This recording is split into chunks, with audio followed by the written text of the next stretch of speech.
right, and welcome to the Courtenay Turner podcast. I'm your host, Courtenay, and I'm super passionate about moving and thinking.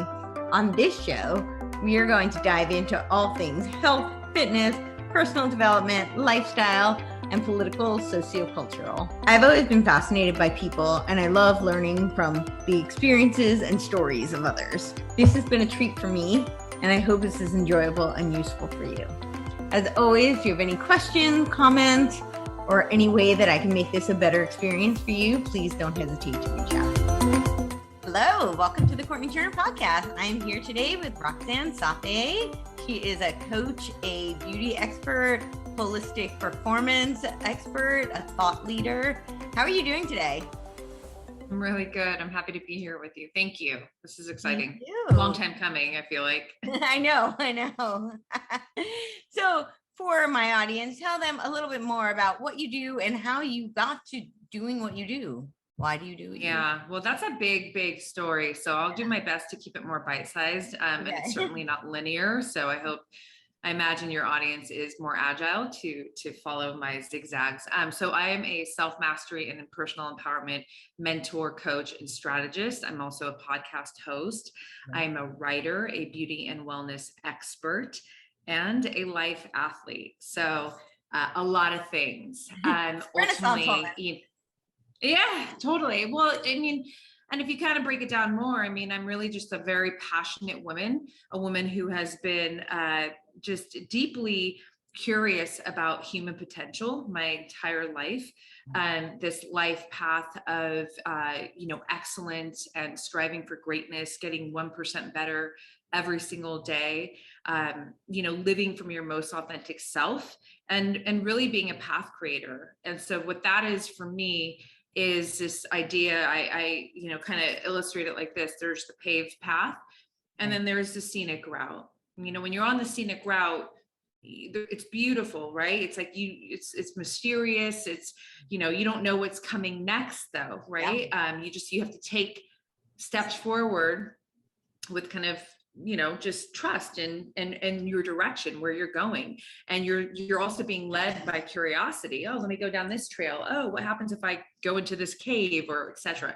Versus the paved path, which is, think of the freeway. You've got all the signs laid out for you. You're going to go this way. You're going to exit here, and you know where you're going. And this is how I frame it. I frame it like the safe route, right? Well, I opted out of that from birth. I didn't even look down that path, Right. Life presents it to you. Society certainly waves it in front of you. This is a safe route, go this way. And my entire life, I've never been curious about that path. I've been almost allergic to it. And so I've been on the scenic route my entire life. And so, to answer the question of how I've arrived to this place of, where I am in my career, coaching, media, content creating, writing. Well, I mean, ultimately, maybe a great way to explain this is when people ask me, what made you want to become a coach? My answer is always, I didn't want to become a coach. I just understood that this is who I am naturally. And I understood that by doing a lot of just self-awareness and self-inquiry work. Being a writer my entire life, specifically journaling, has kept me in a deep conversation, an intimate room with myself, for me to be very observant of myself and learn about who I am and what makes me tick and what makes me not tick and what do I want out of life and who do I want to become, that kind of thing, right?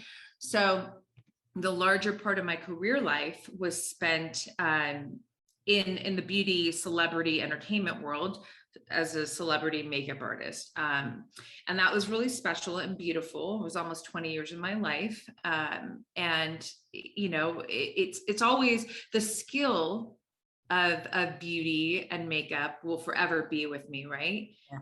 But it's interesting, there's a difference between career where it's so centered around skill, versus career that's centered around purpose. Sure. And certainly when you have, my career now is centered around purpose. And there's a lot of skill that goes into that. But the makeup portion of my career life it's like I was running adjacent with my purpose, because here I am getting my clients ready, not just physically though, emotionally and mentally, when they're sitting in the chair and you're helping them feel their best so they can perform their best. Well, that translates into what I do now with coaching my women, right? So it just got to a point where, I just, and I'll pause and we can jump back into it deeper. But, when I launched BlackBeltBeauty, my brand, which is, it's essentially a lifestyle brand, holistic, high performance. That was the result of me just coming to this real, undeniable understanding that A, I have a lot to offer the world, B, I have so much passion in this arena of, optimal performance and self-mastery, self-actualization. And so and I'm an artist. So it's like, just to be able to communicate my message in creative ways, I had to go for it. Right. So I'll stop there and then let you pick at me a little bit more, but that's kind of of it in a nutshell.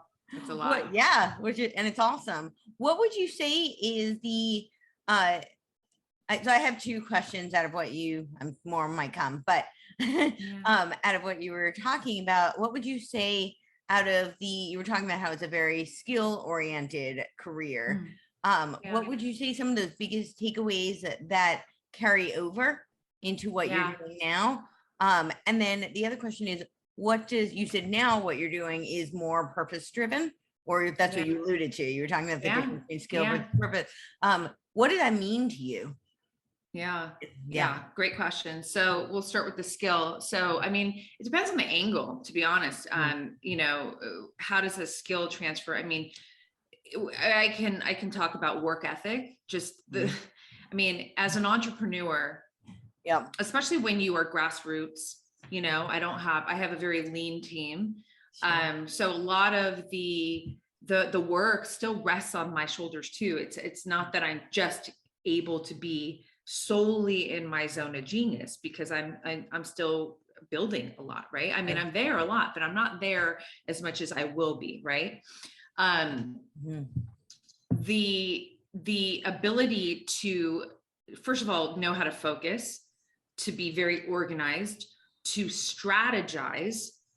These are all skills that I actually attained and really fortified in my makeup career, because as a makeup artist, I was a freelance artist. I was represented by agencies. Later, there's a whole, crazy, you got to go through a lot before you get to that position where you're represented. Right. But in that, so I had to be organized. I had to have all the work ethic, show up early, handle all the bookings. Everything was all on my shoulders. Right. And even writing there's a lot of droughts, you don't know when the next job is coming. You don't know. And, in any form of business, right, there's just like fluctuation of things.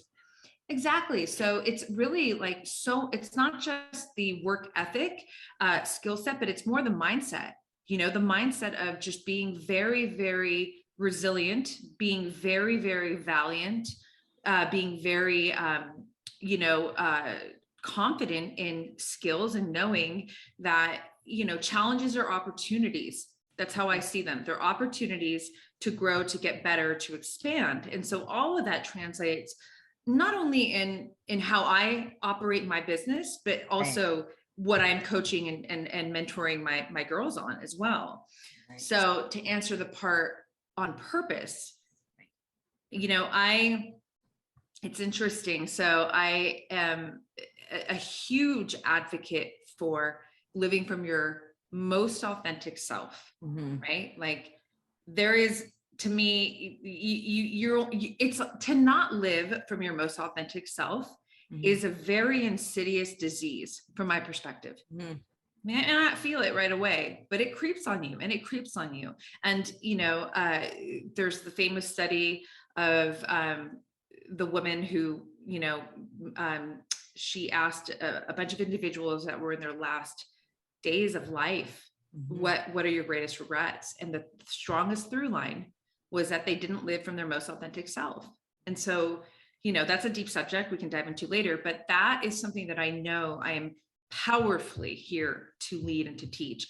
And primarily because for whatever reason, my entire life, that has never been a challenge for me. Meaning, let me reframe that. It's not to say that I haven't been in a position where there wasn't a challenge to like a choice or a pressure, but I have never, ever been disloyal to my most authentic self. I don't care if it meant that I would lose friends. I don't care if it means that I'm not popular. I don't care if it meant that I wasn't going to get the job or have the bigger opportunity. I choose being loyal to my most authentic self above all else. And it has just continuously served me, because when you think about, and this is another big, portion of my thought leadership, my coaching, my mentorship, but it's, we talk about self-confidence. You're never going to be confident. You're never going to be really confident if you're not operating from your most authentic self. It's not even logical. You can't. How are you doing it? You're not being true to you. So how do you develop that? Right. So that's just a little bit of, the operation of purpose. I mean, there's so much more to unpack, but I'm definitely led by passion, purpose, and a vision that I have for who I am becoming and unfolding in my life and the life that she lives. So. Right. Wow, there's so much in there. There's always so much. All really awesome stuff. So the subject of authenticity is something I personally am also really passionate about. I actually wrote my thesis on existential authenticity. So amazing. Yeah, so it's like that's something I'm very, very passionate about. But I think that not everybody has a deep understanding of what that actually means. And I think also people have a discrepancies in how they perceive what it is to be authentic. So I'd love to hear, what are your thoughts on that, and how do you guide people towards finding their personal authenticity and living that? Yeah. I mean, it's interesting too, knowing that now, and I didn't know that about you. And so my angle and my kind of entry point into this conversation of authenticity, it's all so innate, right? I didn't go to school. It wasn't this thing that I studied. It wasn't anything like that, right? So I have what I've created as, it's called the 5S mastery roadmap. Okay. So this is important to insert here, because when you ask me, like, how do I support? Yeah. Exactly. So sequentially, it has to move in this order. Okay. It's self-awareness. Then we go into self-connection. Then we go into self-love. Then we go into self-confidence. And I call the crown jewel at the end is self-trust, right? So when you ask me, how does one really come to understand their most authentic self? Those two first S's are the primary focus point. Like, first, we have to be really deep in the game of self-awareness, right? And by the way, none of these S's are, something that you graduate from. Like this is a life game. There's no period at the end of the sentence after any of those S's, right? So it's constant investment, constant fortification, constant investigation, right? So when you think about self-awareness, this ability to observe self, this ability to observe thoughts without judging, super fucking hard, right? That's the default for human. It's like, let me just judge myself. No, put on what I say, like I call like the student lens, put on your student lens and just observe. And so this is really powerful, like a powerful methodology is meditation, which I am a hardcore meditator, but also journaling. I mean, I first and foremost is journaling for me, right? Again, it's like going back into this space with yourself. Right. And then we go into, and that's just brief, but moving into self-connection. Self-connection is this, understanding of your self-identity, which is your core values, your core beliefs, the core tenets, your core principles, your standards, what you are desiring for yourself and for your life, things you're, creating these boundaries, like the boundaries that you need to create to keep yourself in your optimal state of well-being, right? All of that starts to come in with this self-connection piece, but this is not an overnight process. Yeah, no. Right? And so it's like, it's, I don't have a shiny object that I'm my own magic pill here. And it's also not in an end goal process either. It's not a destination because, it's ongoing. Exactly. Yeah. Exactly. I mean, I might be biased, but I find it to be very addicting, because the more you start to, just get into this practice of spending time with yourself and learning and not being judgmental, and just come to understand, who you are, and not just who you are. It's always so important to always insert this here. It's, who do you want to become? You need you chasing you. You need a version of you. You need a vision of you. In my world, it's very deep. I have a connection with my future self. Me and her are doing this life together, right? But she lives because I'm so clear on who she is, right? And so, to kind of put a bow on the like, what do you do to support this understanding of your most authentic self, right? You also, it's doing that work, but then also finding yourself. Life was going to show you these moments where, like, an example is, I'll give a one that's kind of broad and maybe more universal. You're being pressured to go out to some event and you really don't want to go. You usually don't, everybody, right? Yeah. Everybody.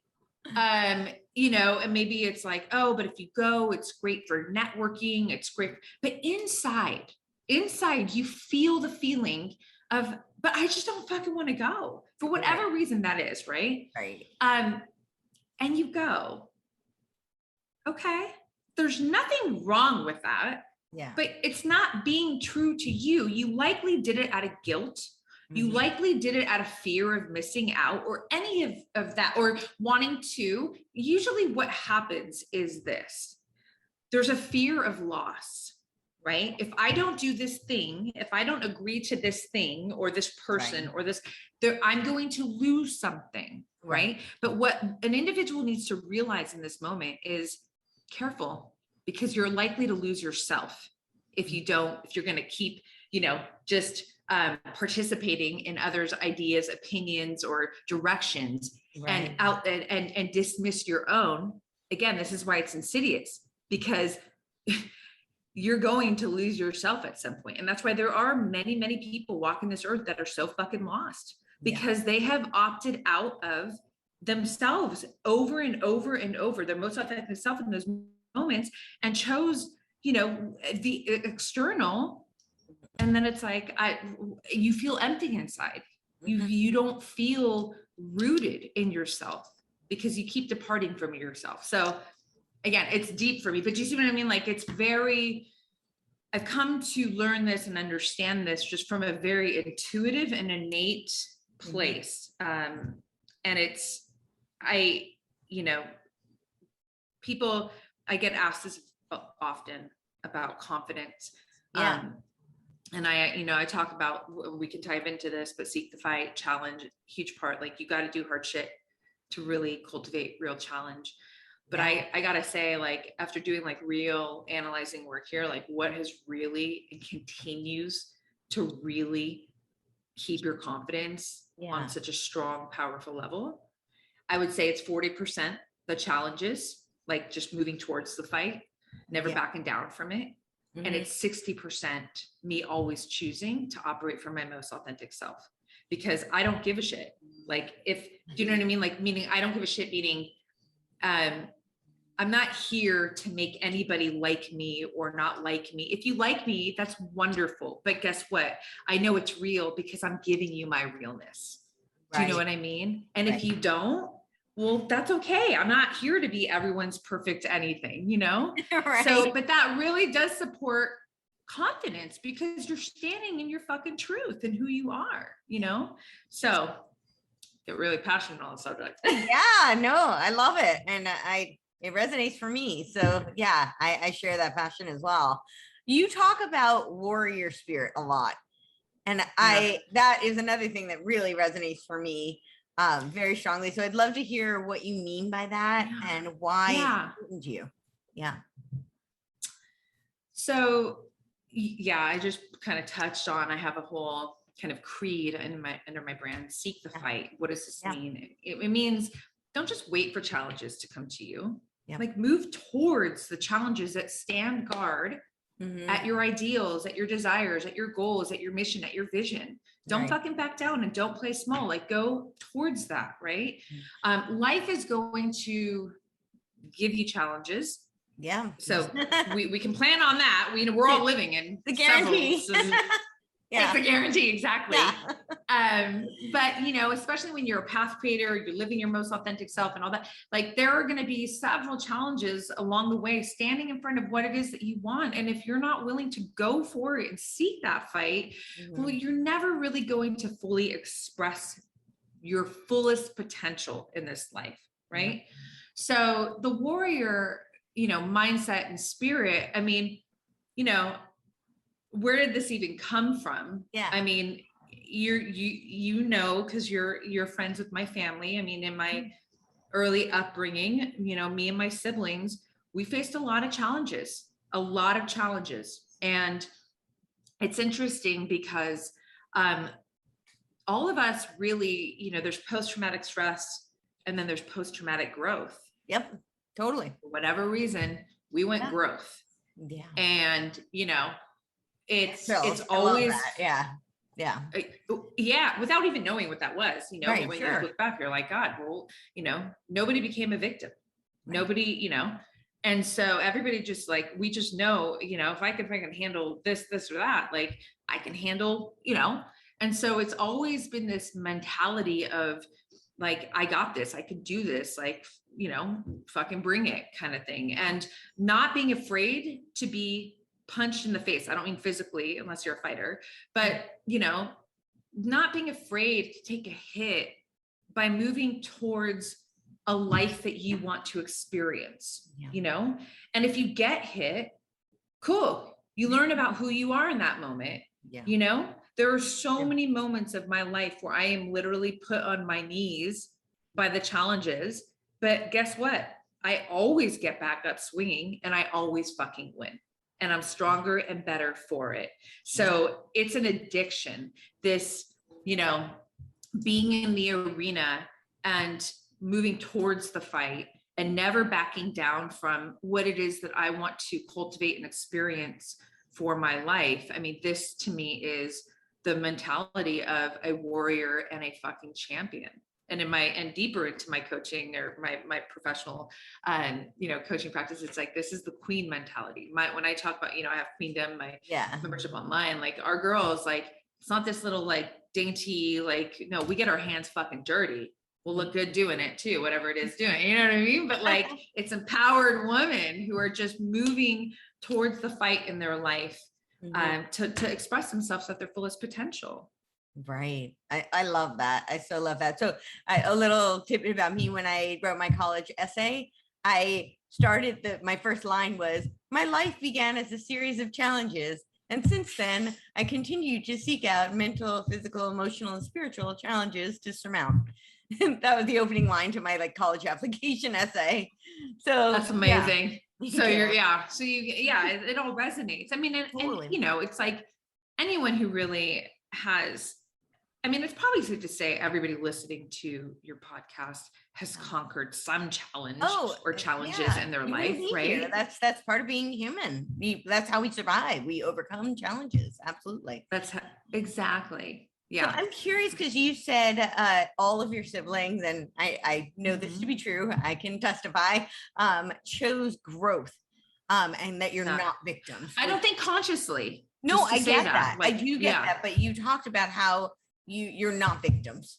And I'm curious if, I know you said it's a subconscious, most likely it was just part of your spirit, but I'm curious if there were, because it was a common thread, and part of that could just be in your DNA, but I'm also wondering if there were things that guided all of you not to be victims and to choose, you know, to be. You'll probably laugh at this. Okay. Like, okay. Okay, first let's give credit to my mother, because she's a fucking legend and a warrior and all those things. Like, she really is. Like, and okay, she's so empowering. She's like, she really is. You know, her story is cinematic and should be a Hollywood film. But you know, so I gotta first give props to mom. Then you're gonna laugh at this, but I swear, I swear all my siblings, my 3 brothers and my sister would agree. It was like, it's the combination of the movies that we watched growing up, like Rocky, like fucking Conan, like all these like blood sport, you know, we've always been in martial arts and like, you know what I mean? But just like these, you know, movies where it's like, we're watching excellence. We're watching warriors like fight to win, you know, no matter what the odds were against them. And then the other part, I would say, you know, my father was, when I was really young, my earliest years, I started competitively racing. And, you know, I had the intention and the dream to go to the Olympics as a runner. Likely wouldn't have made it, but still it was my, you know, FloJo was my idol. And, you know, and then I started surfing in my teenage years and everything changed. But prior to that, you know, my father always really, he showed us a lot of examples of individuals out in the world, performers, high performers who were exuding this excellence, this life of excellence, this process of excellence. So for some reason, you know, when we were younger, or I can just speak for myself, actually, you know, it clicked. Like that made sense to me. That style, that way of being, that kind of that victory hands, like that, there was resonance for me there, you know? So it always was part of, you know, it just became kind of woven into my essence that, that's what I'm here to do. I'm here to fucking win, you know, and to do great big things. So that's, that's awesome. That's where it comes from. Yeah. I think that, you know, the culture is really important, and we are seeing a huge rise of the anti-hero. You know, we have been for the past several decades, as opposed to, you know, promulgating and putting on a pedestal the hero and, you know, aspirational you know, films and modalities. So I'm very, very grateful that I grew up when I did. At 43, for everyone to know, fucking 80s all day, like 80s, 90s really. But like, I'm so grateful that that is my time, because it was pretty wicked for I know. So you also talked about how when you coach your girls, you coach them through, like, it's not dainty. You talk about queendom versus, like, you know, the dainty little flower, but you said, you know, they'll get their hands dirty and look good doing it. So I'm curious about that. Speaking of like cultural, you know, we're seeing a lot of, you know, the shift in the culture where they're telling women to be very hard and, you know, kind of masculine. And that doesn't mean that women shouldn't, you know, be bold and confident and go after their dream. But I'm curious, like, when you're working with women, how do you balance that with, you know, the femininity versus, go on. It's a great question. Already, so. Well, because it's actually a core. So in Queendom, in my online membership for women, where I coach and I mentor, help them strategize and all that, I have core activations, right? So we don't have modules, because this is not a game where it's like, oh, done with that. It's like, no, you're at level, you know, 10. And then next year in that same arena, you're at level 15. And then we keep, and the goal is to get 1% stronger in, you know, these core activations. We're activating self-love, self-confidence, masculine, feminine energy. That is a core activation. I have, you know, over the years, I've really come to understand a lot of the women, that in my community, a lot of them have really come to me for several reasons. One has been because there is this, they feel and they see this harmonization of masculine, feminine energy with me. And that has been my entire life. And that has come very natural to me. It's like this situation where my natural passions just put me in the position to be expanding these, you know, energies. Like, so if you think about makeup, it's more of a feminine energy, right? And then at the same time, I'm a Brazilian jiu-jitsu, you know, practitioner. This could be, you know, this is definitely more masculine. It's, you know, a combative sport, right? But that's just kind of showing kind of two extremes, right? You know, feminine energy is this, it's this sort of opening and this nourishment and the suppleness. And it's also very fierce. It's very I mean, it's so sexy because it's like this ability to be so strong and so bold without being demanding, without you know what I mean? So there's so much strength. Yeah. She receives, and she just has a very omnipotent presence to her, especially when she's like in her fullest expression. Like she's not wounded or anything like that, but that's, going off into the trails. And then you have your masculine energy. And this is really like, so if you think of feminine as like the creative, imagination, then you're thinking about like logic, reasoning, the analytical mind.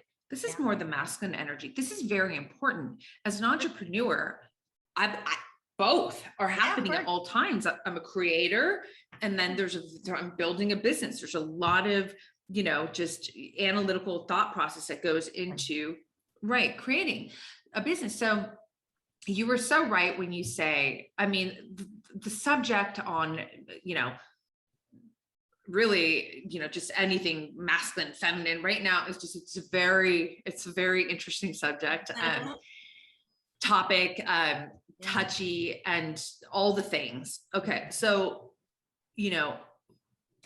what I, in my arena, when we're talking about masculine, feminine energy, it is just to harmonize everyone. First of all, let's just say this. I don't care what gender you are, every single human on earth has masculine and feminine energy, period, at all times. Now, to what degree, to, how much you feel connected to each or, but that's going to vary per individual, right? The women that I coach, the women in my community, they are women who are seeking the fight in their life. They are women who want to live from their fullest potential. And in that, you're going to be pulling on both masculine and feminine energies. You're going to know how to push, how to fight, but you also know how to recover, how to replenish, how to create, how to surrender. It's very important actually to know, like, when is it time to actually push? And when is it time to fucking back off and just like allow? So, that is more when I talk about masculine, feminine energy and how I support the women in my community to really harmonize their masculine, feminine energy. It is that it's saying, don't be afraid to be bold, to be valiant, to be even aggressive, fucking bring it. And at the same time, it doesn't have to be demanding, overbearing, controlling, pushing at all. You don't have anything to prove. I don't have to prove. I don't ever have to say, I am woman, hear me roar. I'm not saying there's anything wrong with that. Sure. Whatever makes you feel empowered. But personally, and maybe this has a lot to do with the fact that I grew up with 3 brothers who I was doing more pull-ups than them at one point. And it was never like, oh, my sister beat me, like the girl beat me. It was like Roxanne beat me. And then now we're beating her. And so that may very well be, something that a benefit to my upbringing, or to this, harmonization of energy that stemmed from my upbringing, because there wasn't any separation in that regard. And so my strength was never categorized as like for a girl. My skill was never categorized, as a girl. It was just, this is who I am. Yeah. And I can go on and on. I again, this is like a huge subject for me. I love it, but hopefully I gave you some, answers. I think it is a huge subject, and I think it's a really important one. And I love when you just said, like, it was never categorized for a girl. So it was really, it's the best person, right? You are executing your strength to the best of your ability for you as an individual. Yeah. So I think that is really, really powerful for people. And I think it's really important. And I know, and just to insert this, like, I get it that it doesn't come natural to, we'll just speak to the woman, where it doesn't necessarily come natural to everyone. And there are real struggles. I mean, I know in some families there's oppression, if you are a girl, there is separation, there's different. And I'm so empathetic to that, because I know that is a real fucking thing, the masculine and feminine harmonization part, though, is to say, you don't have to prove anything, Yeah. period, to anyone. Like, because then you're not even in your most, autonomous state. And that's a whole nother subject that we can speak on. But, it's really just coming to this harmony within yourself. Like, what makes you feel soft and bold and powerful without being contrived inside or forceful or having something to prove. Like, just fucking be the empowered woman and let that translate, in all the various ways that it can and will translate. That's essentially what it comes down to for me personally. Yeah. No, that makes sense to me. I love it. Absolutely. You talked about you're an athlete by lifestyle, by way of life. Yeah. Right. I love that way of what, can you expound on that? What do you mean by that? Yeah. Well, it's so maybe a fun place to kind of start this is, so many times over the years, I've been asked numerous times in so many different settings, what do you train for? Like, what do you compete in? Mm-hmm. It's as if I have this appearance of like, and I'd always say like, I just life. Yeah, I always say that. Yeah. I've had the same thing, and I'm like, life. Like, life is my sport, and it's amazing.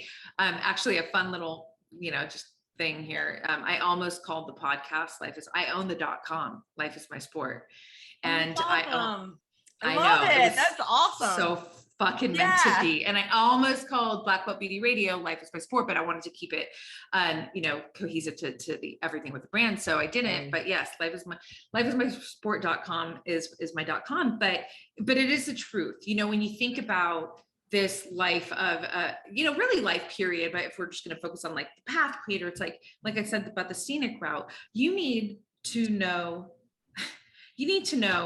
when to sprint, when to apply your endurance, when to stop and breathe. You need to know how to get into flow, right? So you need to know, like, you need to be strong. You need, there's all of these, everything I just shared right now, there's skill transfer in all the different modalities of movement that I personally do, lifting weights, long beach runs, sprinting, hill sprints,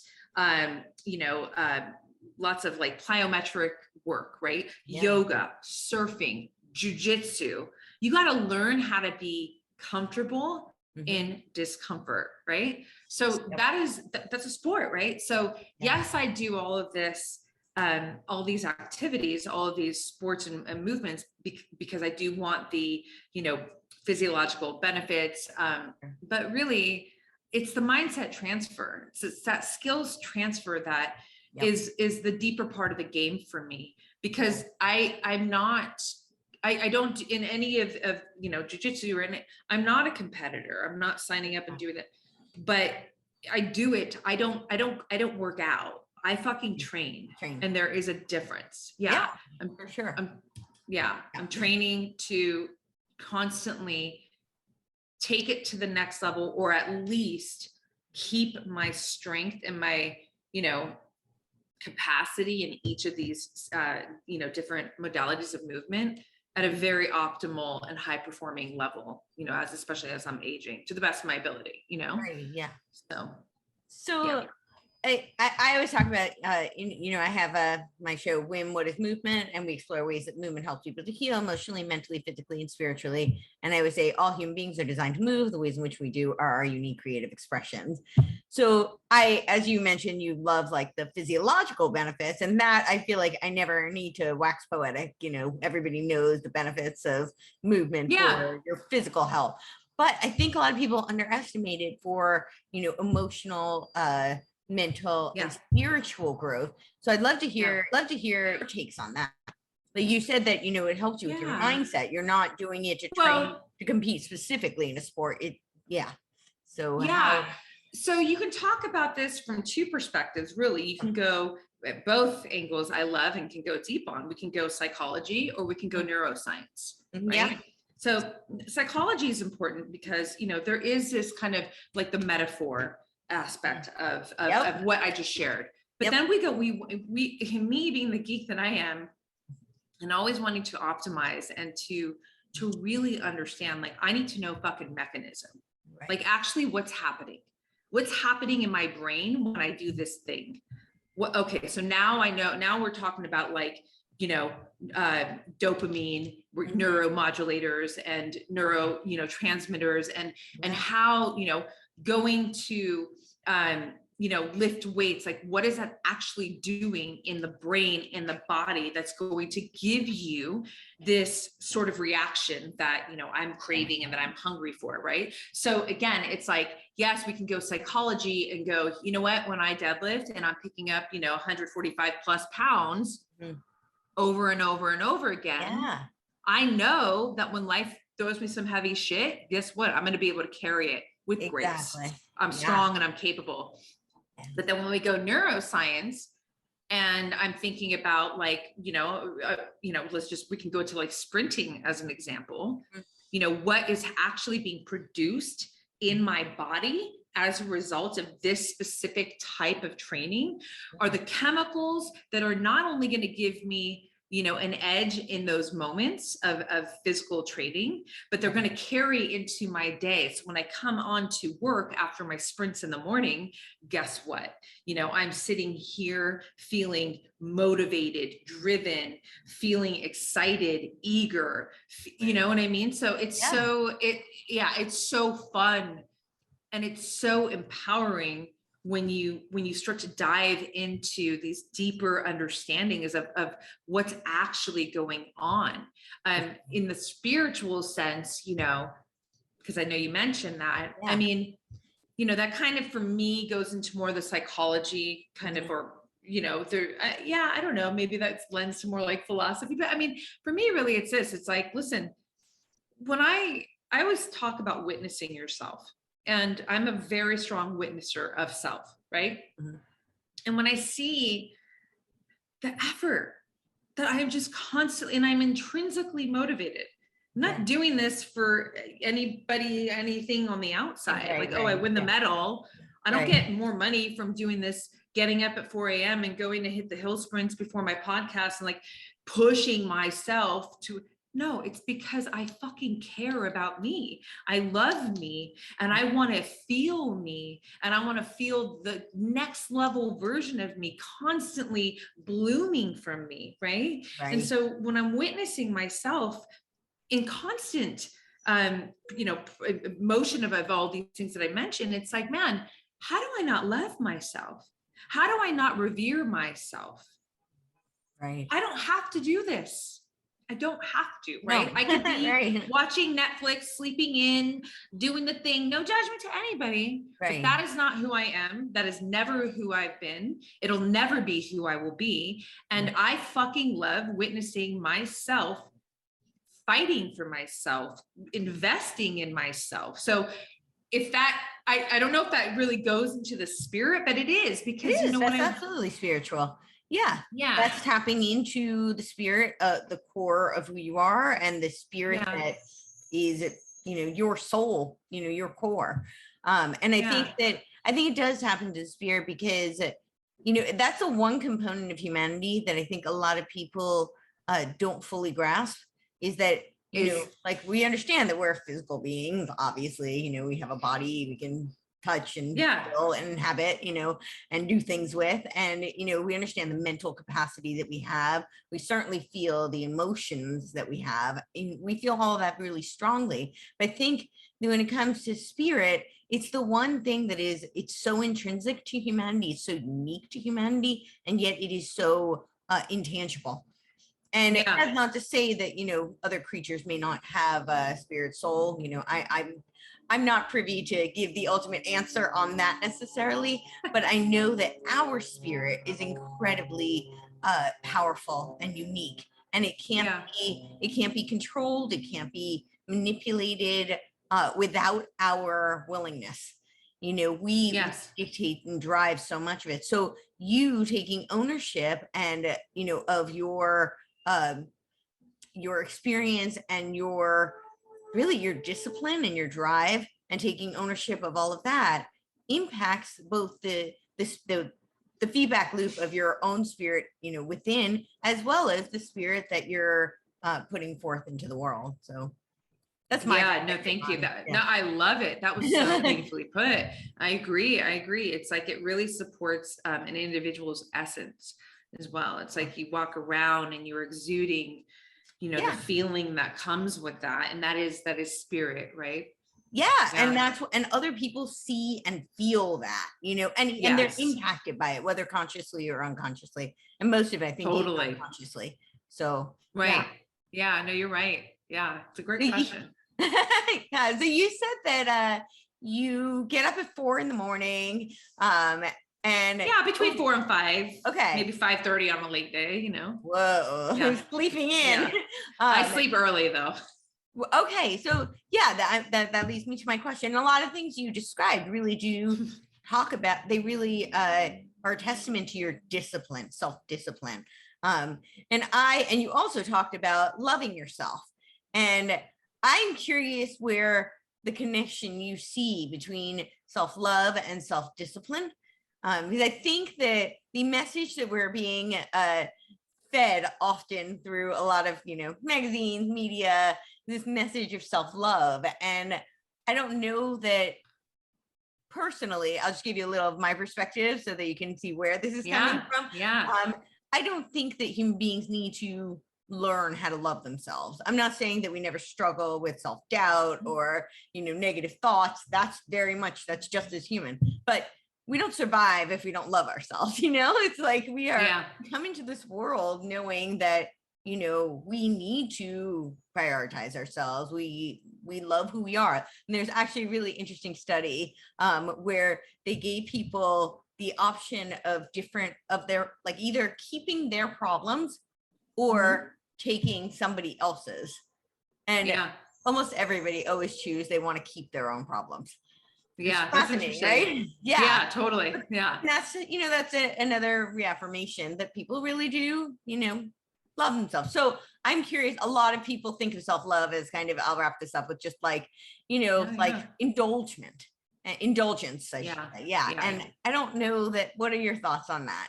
And the link. No, I mean, this is another one of my favorite questions and subjects to speak on.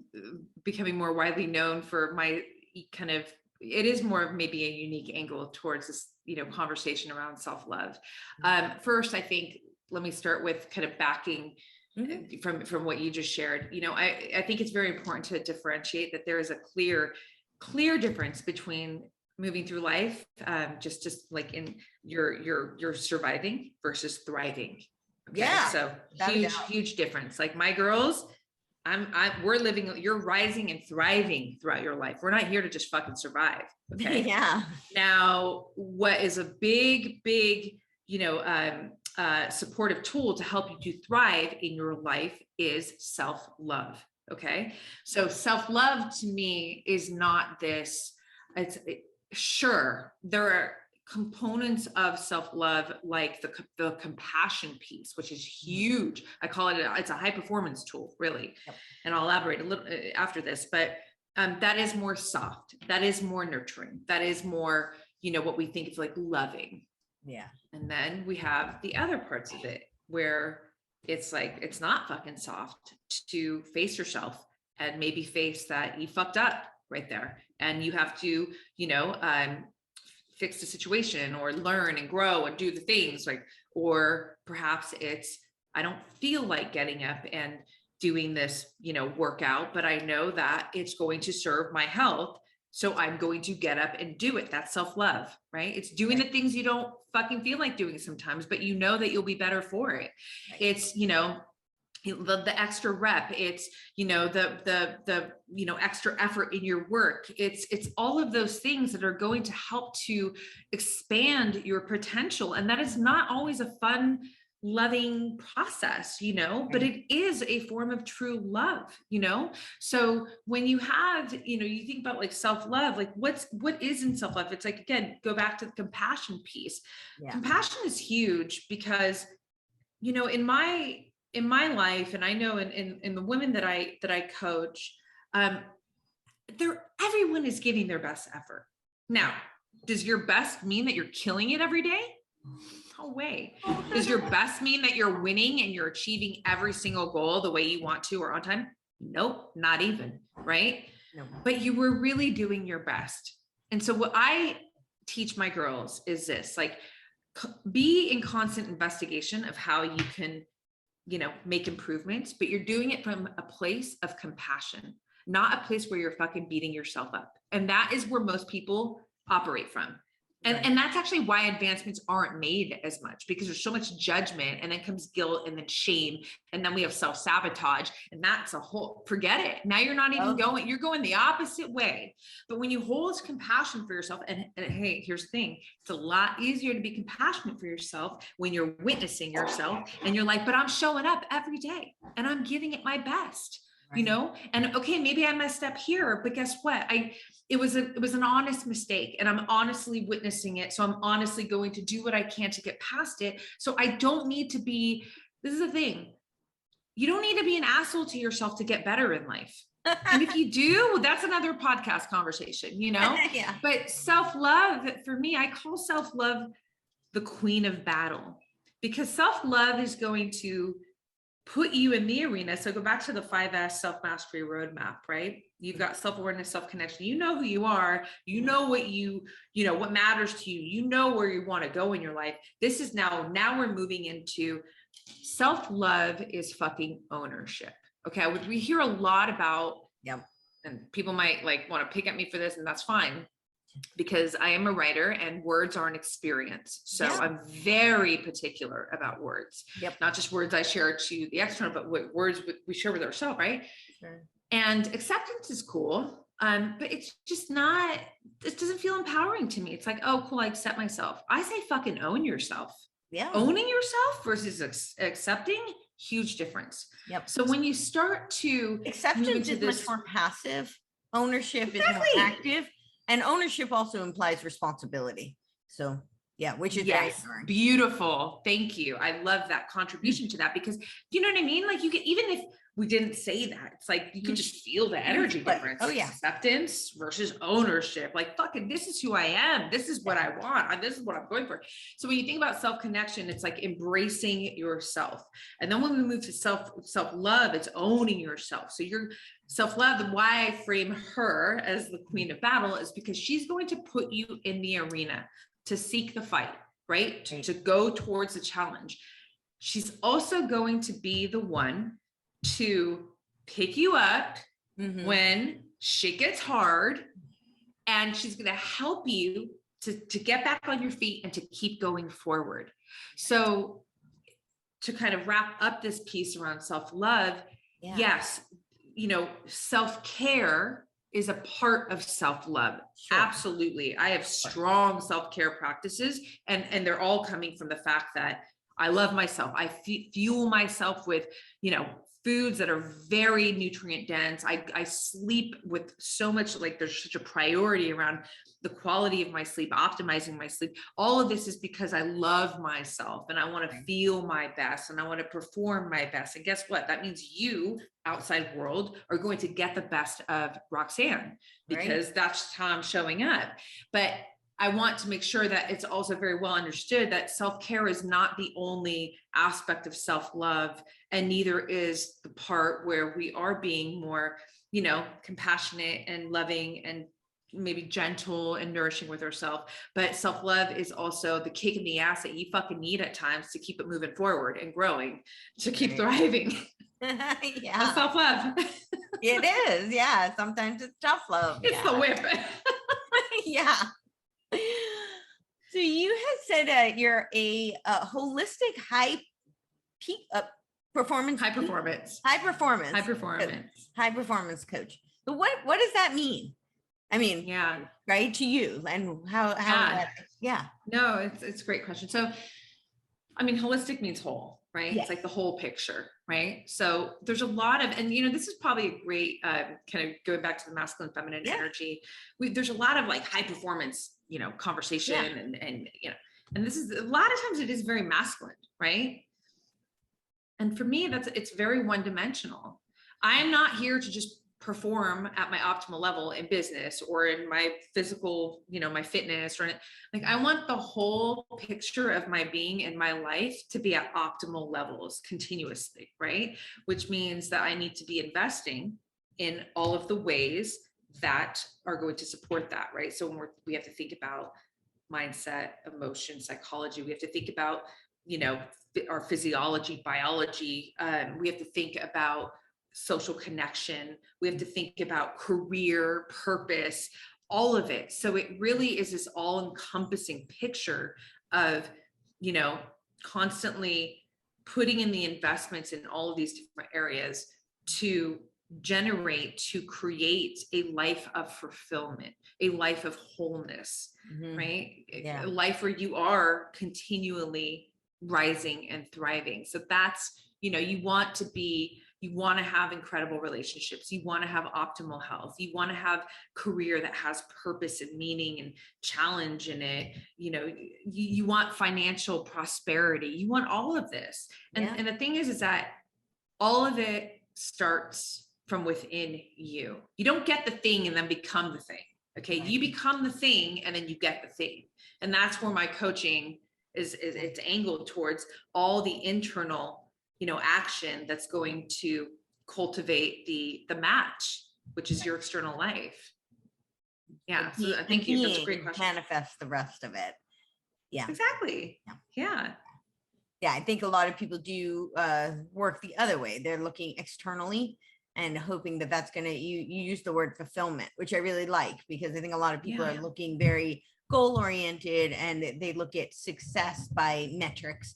As opposed to fulfillment is very personal. It's deeply personal, and it's unique to each of us what that's going to look like and feel like. And totally. Yeah. And it's like, and it's also, you know, personally, you know, when I think about success, when I think about wealth, obviously there's so many different angles that, you know, you can come at that, you know, what does success mean? What does wealth mean?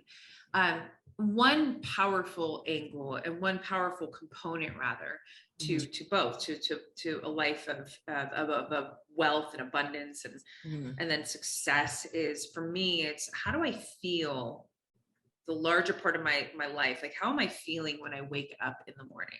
Am I waking up feeling like I'm fucking ready to get after it? I'm inspired. I'm eager, I'm not saying that like, I have a very slow, calm morning, you know, ritual. So I'm not like jumping out of bed and it's like fucking beast mode. Like, no, it's beast mode, but I'm, you know, it's that feminine energy that pulls me out of bed before I get into my yang fire energy. But the point really that I'm trying to make is that intrinsic motivation is so dominating my entire being that when I wake up in the morning, I'm fucking excited. I get another day. I get another chance. I get another opportunity. There's so many possibilities that I get to explore. And that's just very, very inspiring for me and motivating for me. So just to be waking up with that passion and that motivation and that inspiration, that is for me, I feel very, very successful in my life, because I know that that's not necessarily, you know, it's like a lot of people don't want to get the fuck out of bed. I want to get out of bed. I love my bed, but I want to get out. I want to do things. And do things. Yeah. So this begs the question, do you ever have days like where you don't want to get out of bed and where you're not this optimistic and motivated and driven? And how do you deal with those? So I don't have days where I don't want to get out of bed, truly. But that doesn't mean that I don't have days where I feel less eye of the tiger, where my challenges are really weighing on my head, like weighing in my mind. I have those days for sure. I mean, even if you just were to go to like physiology and in the late luteal, literally this morning, I'm in the late luteal phase, and I'm usually very perky when I wake up in the morning. It's more of like an internal thing. It's not like I don't want to talk to anybody. I don't even want to hear my own fucking voice in the morning. But like this morning, you know, because of where I am in my cycle, and this is a real hormonal truth, I felt it. I was like, oh, and you know, and I journaled. I'm like, it's not a push day. It's definitely a day of just fluidity and surrender, because I just feel more internalized and more just kind of, like roll it back right now, nothing is wrong. And so let's talk about the days, because I'm sure this is going to be supportive to your listeners on the days where things are fucking hard. Yeah. And I'm waking up and I have that energy and I don't have the solutions. I don't have, clarity on how to move forward next, so what do I do in those days? So for me, clarity is the result of moving into action. So when you say like the days that you don't want to get out of bed, that is the opposite of what I want to do. I want to figure it out. I want to find a way that gives me comfort. It doesn't feel comfortable for me to feel like, I don't know what's going to happen. For me, comfort is, well, it's not even that uncertainty. I've been dancing with uncertainty on a very deep level my entire life, a freelance artist. Like I'm comfortable with uncertainty, the path creator life, but it's more to say that I really believe that I have the power, the ability to gain the answers, to figure out the solutions. But that doesn't happen by sitting on my ass and doing fucking nothing. That happens from, even if it's just getting myself into the weight room and picking up weights so I can feel my strength and trigger, my psychology to the brain chemicals, right? Both to be supporting me. Cause then maybe the answer is going to come, or maybe I'm just going to feel more resilient when I'm not feeling resilient because I don't have that solution. So it's like, for me, I will always, always, always get physical, because that is a known thing. When you change your physical state, this, you're going to change your emotional state. It doesn't mean that the solution is there. Does it mean, no, it doesn't mean that necessarily. It just means that you are more capable of handling whatever the challenge is. You just are, So that's essentially what I do. I don't want to fucking run and hide or stay and hide. Like I want to get out and face it, figure it out. I love that. And my biggest takeaway from that is the juxtaposition of despair versus hope. And I think what people don't often realize is that hope is actually, it stems from knowing that you have power over something in your future. That's the genesis of hope. And that's what breeds hope for people.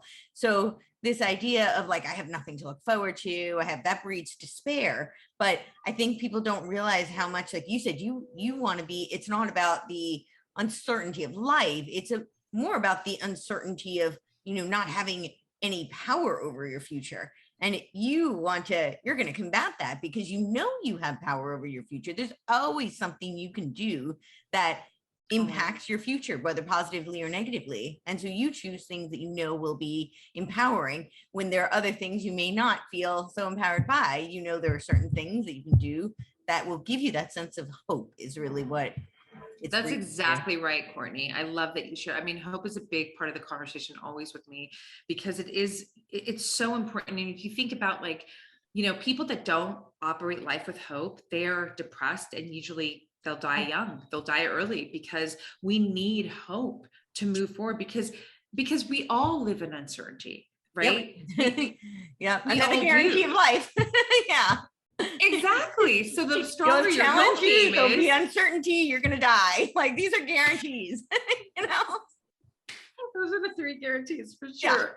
Yeah. Exactly. So the stronger your hope game, the more you can persevere, the more that you evoke more courage from yourself, and you're going to take action and you will figure things out. The more empowered you operate yourself and your life, it's a very, very important, just psychological fucking tool or ingredient, rather, whatever, both to own and to operate from. And it really does, live in the mindset of an optimist as well, and there's a difference in my world between like positive thinking and optimism, and in my world, how I frame this, and I know I'm not the only one, but because people say a lot like, oh, you're very positive.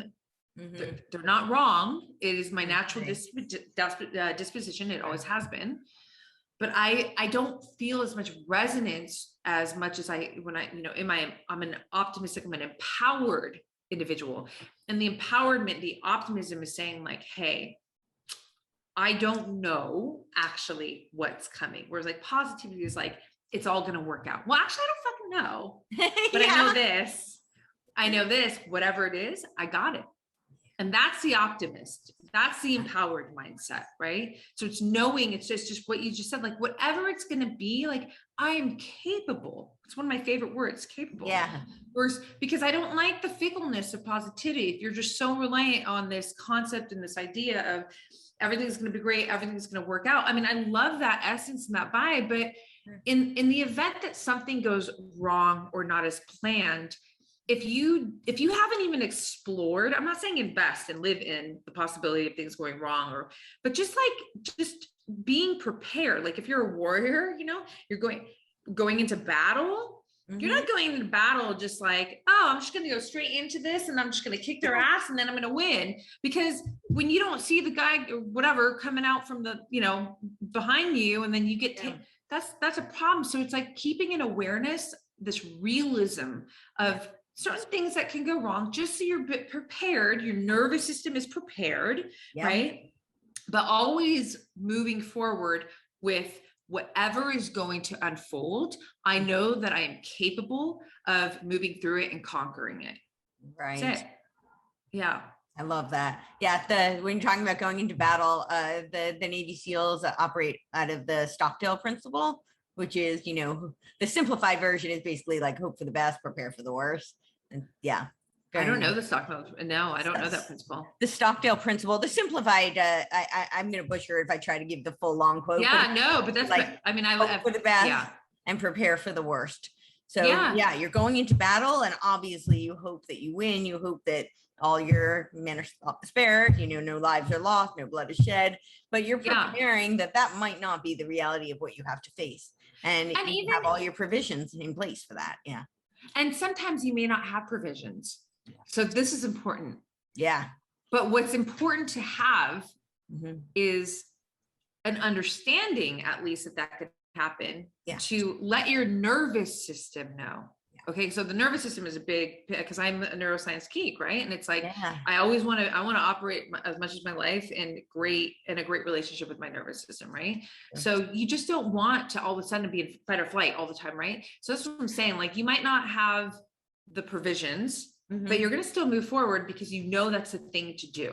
You can't deny it. It's your, you know, but just letting yourself know that, hey, this is a possibility. So I'm just going to let you know that we might encounter this. And in the event that we do, if this happens, I trust that in that moment, I will get the support I need. I will be able to get through it. We will be okay. We will be good. So that's important though, because because otherwise it's like, oh, do I have it all my ducks in a row? Like, fuck, I can't tell you how many times in my life I had no ducks in a row. I was just like, but I know I got to go this way, you know? So I'm going. Right. So no, totally.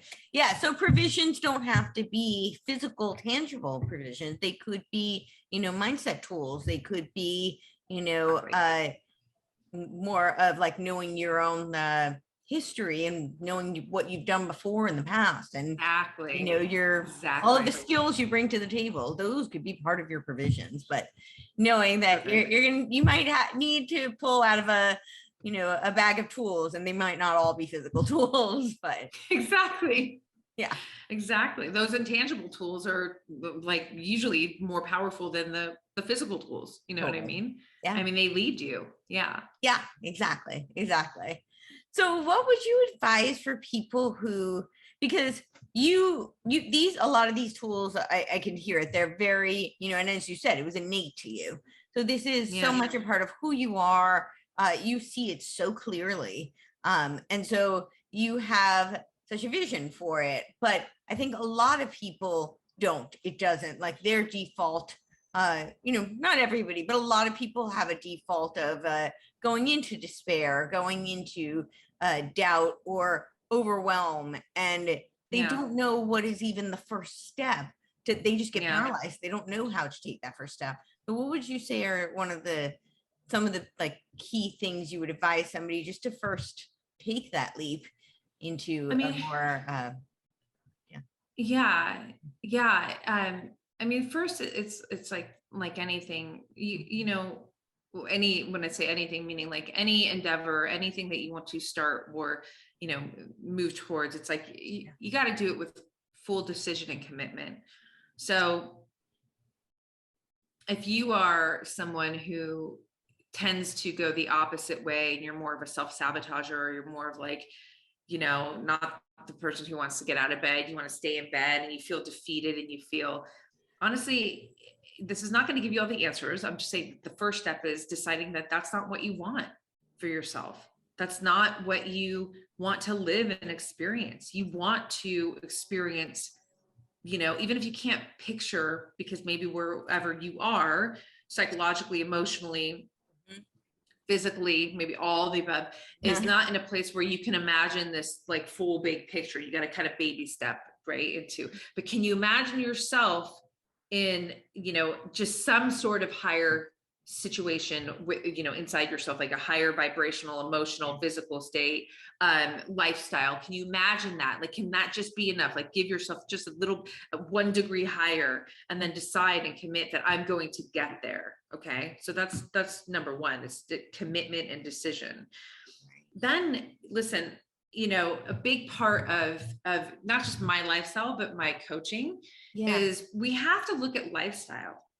This is not, I'm sitting here and I'm talking about mindset and I'm like all about, it's mindset, but listen, at the end of the day, my mindset is not just because I'm a strong, powerful mindset person. For sure. I think I came out of the womb with maybe an edge in this space, self-awareness and whatnot, but my lifestyle supports this optimization and strength of my mind. What do I mean by that? It means my nutrition. It means my movement. It means, am I getting my nature, sunlight, my relationships? Am I operating? And then we can go into like, are you operating from your most authentic self? Because if you're not, then you're probably going to feel sad inside, whether you are aware of it or not yet. Or anxious because of the internal strife. Yeah. Exactly. Yeah. So, deciding that you want to, so exploring your lifestyle and really taking stock, like, what are my relationships like? Are my relationships toxic? Like, what kind of conversations do you have with your friends? Are they uplifting? Do they, when you get off the phone, do you feel drained or do you feel energized?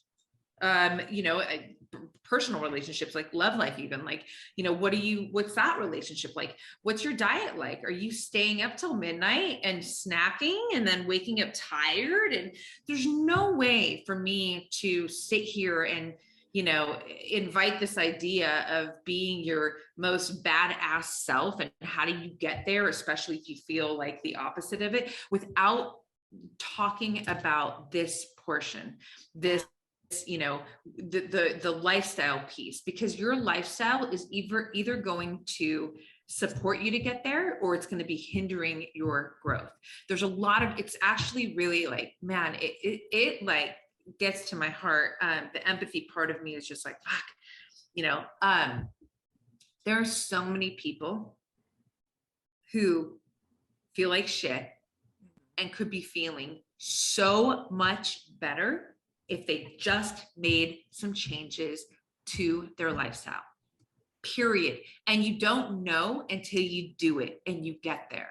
Right. Okay. You clarity, intuition, you think you're going to get that when there's just toxicity coming from your food, from your relationships, from your, you're not sleeping good. So the brain can't even take out the trash, literally, because that's what happens when you get optimal sleep. Like, it's lymphatic system. You're like, the brain gets to take out the trash. Yep. You're not sleeping well. So I know this isn't some kind of short, eats up, pithy. I just want to add to that for people who don't know, but neurologically speaking, your brain actually cleans up like dead cells that are in the brain. Yeah. So, and cells that are not optimal. And so it leads to autophagy in the brain. And if you don't have that, you have all of that, debris and think of a house. Yeah. A hoarder's house. Mm-hmm. Not cute, not fun. Right. Right. So that's what happens when you're not taking out the trash, when you're not sleeping optimally. Yes. So if you're wondering why you don't feel motivated and you don't feel, all the things like that you know, would ideally like to feel, I need you to investigate what your lifestyle looks like. And it doesn't have to be this, you know, and it's not going to be, everyone's going to be in a different situation financially, you know, hardships in the relationships, their work, all that. So it's very hard to just be like, I can't give a one size fits all prescription, but I can get, conceptually, I can give you the idea of, hey, take a look at your lifestyle right now and be real with your fucking self. If you know, could, you know, stop talking to people who are toxic, if you can get better sleep, if you can cut out some of the alcohol, or, and I'm not saying that with judgment, but that's just reality, and like put more, you know, high quality nutrition in your game, read more book, like start, then let's see how you feel.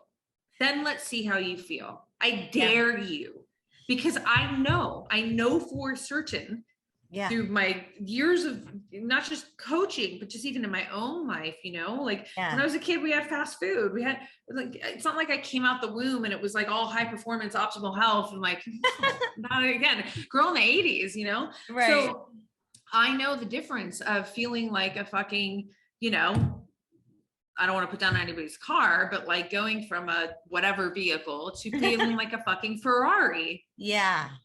I know the difference, and nobody handed that to me. Like that was my work, you know? So it wasn't like, you know, take this pill, do this thing, or no, there's no shortcuts to this shit. You gotta be, and it's the best feeling to give yourself, you know, this kind of attention, this kind of investigation, and ultimately, you know, putting in the actions and the efforts that are going to help you to get into that state that you want and you are worthy of being in.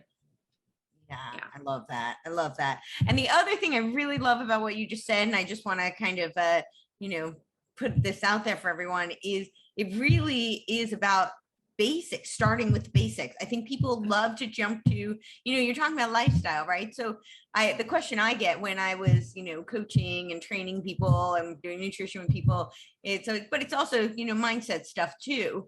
And it's always like these little nuances that if you're an Olympic athlete might really matter. But for most people, it's like something so like start with really basic things, you know, and they make a huge difference, and they're not as overwhelming. It's like you can start with things that we kind of all intuitively know, but they're not necessarily fun or, you know, sexy or even easy. Usually they're simple, but they're not necessarily easy. And they're not, because you have to, behaviors shape your habits, and the habits shape your lifestyle, right? So you have to develop, likely you're going to have to develop new behaviors. So, you know, a great example is, you know, what are your sleeping behaviors? You know, are you watching, you know, just binge watching Netflix? I'm picking on Netflix. It's so funny. I don't watch TV except UFC. UFC fights only in cinema or movies. But you know, are you binge watching TV until, you know, 11, 12 o'clock, whatever it is. And then, you know, waking up, snoozing the alarm, or, you know, waking up later. And then it's like, you're in reactive mode all fucking day. You're not ahead of it at all. You've had no time for yourself. So you're like, and you feel like, you know, and then you just can't wait to get home and watch TV and numb yourself out again. Okay. So if you want to change that, what do we need to do? We need to change the behavior. We need to have an evening ritual that says, you know what, I'm going to bed early and I'm going to start winding myself down. What does that evening ritual look like? Sun starts to set, like screens go off, do some meditation, do some journaling, do whatever it is, just that's more kind of just less out there, more in here, so you can start to calm down and go to sleep early, and then see what that feels like when you, I always say inches make the mile. So it is this, especially if you're evoking some kind of change, you know, habits don't go away. You replace them with another habit. That's just how it works. Right. So to do that, you need to take baby steps and just focus on the small things that will have a large ripple effect. Like, I mean, you said that and it's perfect. Yeah. No, I love that, because I think people really do get so overwhelmed. They usually go to the thing that's like, they might never need to even deal with, you know, it's like the really like minutia of, those, and then there's no consistency, because motivation doesn't last.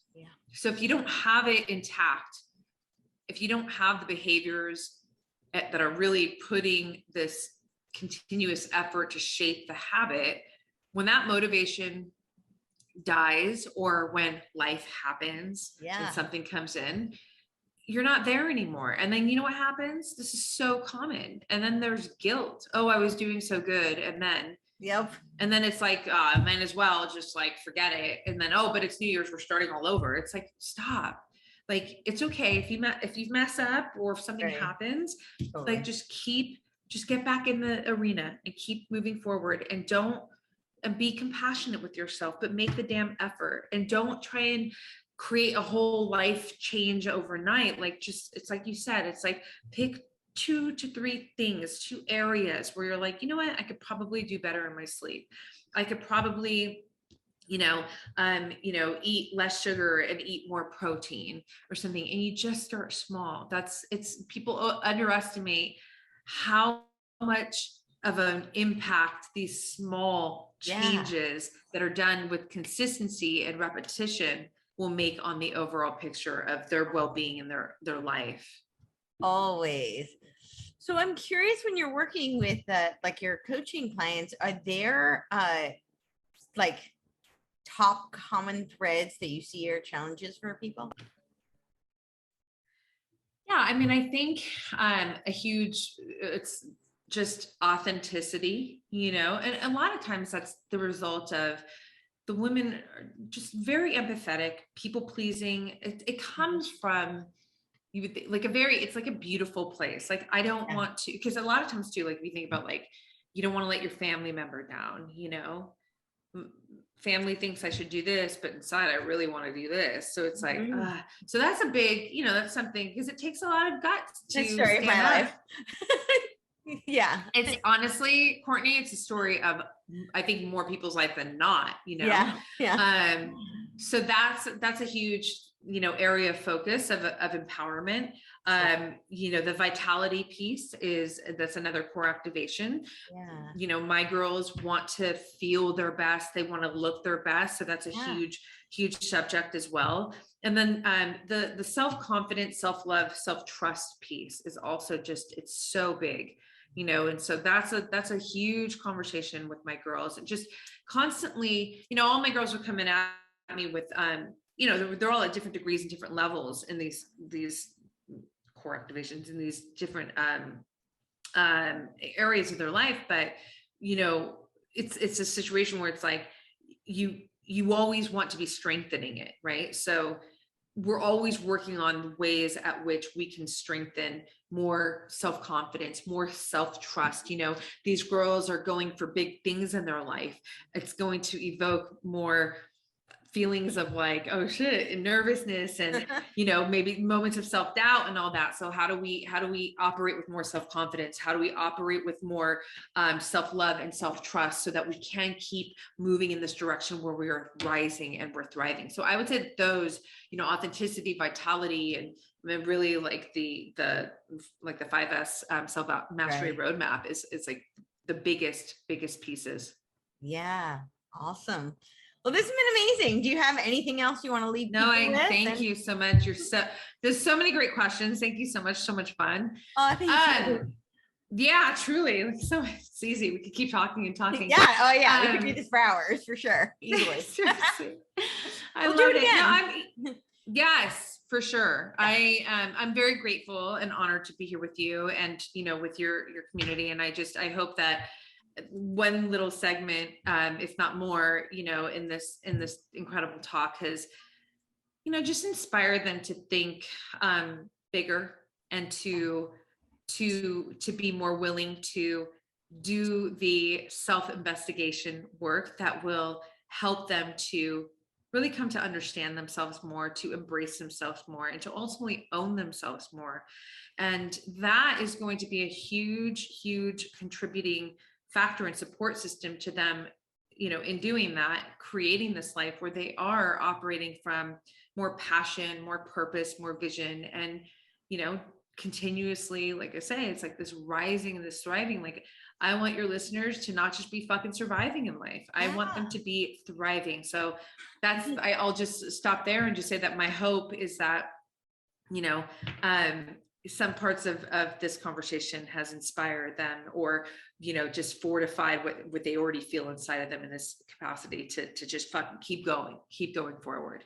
Awesome. Well, I'm sure it has. It definitely, all of it has been incredibly inspiring and empowering and motivating for me. So yeah. And my 3 words are curiosity, resilience, and empowerment.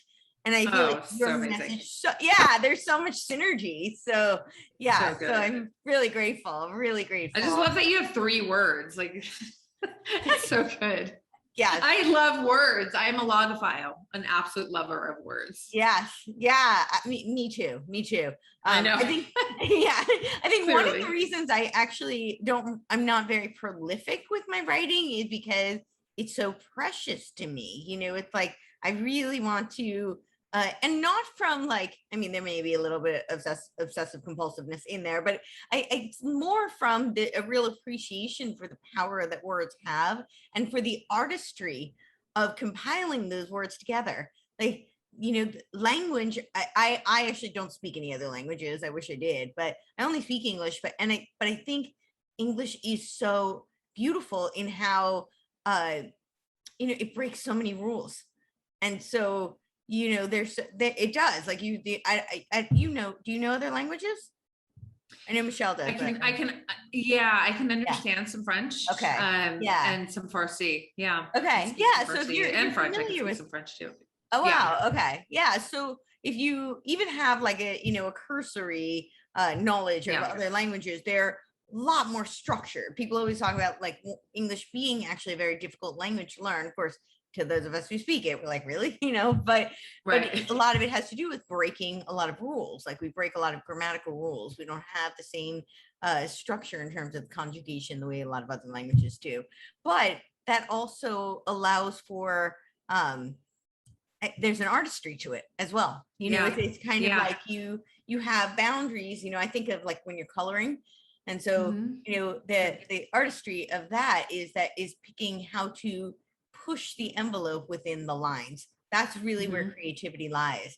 A lot of people think creativity is like this, stemmed from like chaos. And that's not really true. It's really hard to be creative when there's, boundless, infinite options. Agree. You need like those. It really happens where, but also if there's too much structure, then you're stifled. It's a very sweet spot. Exactly. It's so true. Right. So it happens where you're pushing that limit, right? And you're coloring right along those edges. So I love it. I love it. It's so powerful and so true. It's so good. Right? I love it. So true. Yes. So I think when I'm writing, there's so much of how do we pick the right word to convey exactly the message that I want to evoke from people. So writing it's a deep subject, and it's, I'm getting ready to start my official first book.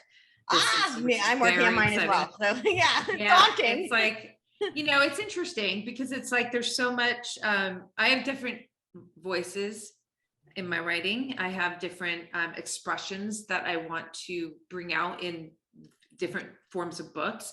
So it's like, for me right now, I got to figure out what is the first one that I want to run with. What's the most powerful one that's going to have the most impact and value right now in this world, like putting it out, let's just say next year. Right.